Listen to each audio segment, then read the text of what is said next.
मग आदमापूरच्या ट्रिप मधली आमचा दुसरा स्पॉट होता रंकाळा. मग रंकाळ्यावर आलो, फिरलो व्हाय जरा, आणि इथं मेसीचं बनायला पडलेलं, मेसीला आपलं तरी घेऊन जा म्हणू बाबा.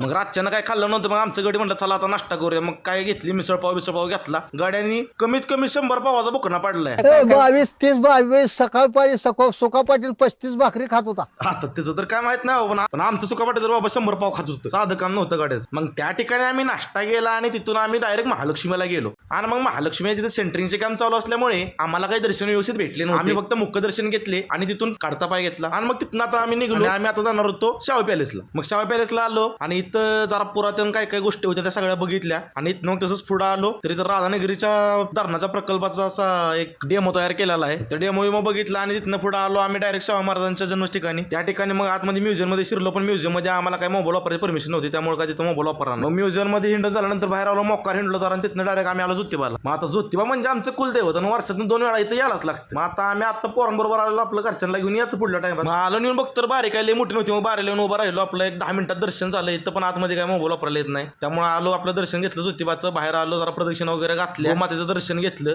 आणि मग तिथनं निघलो. पुढे गेलो, पुजाऱ्याच्या जरा जाऊन आपलं बसलो जरा, आणि त्यानंतर आम्ही गेलो आमच्या घरी. आज के लिए फिलहाल इतना ही.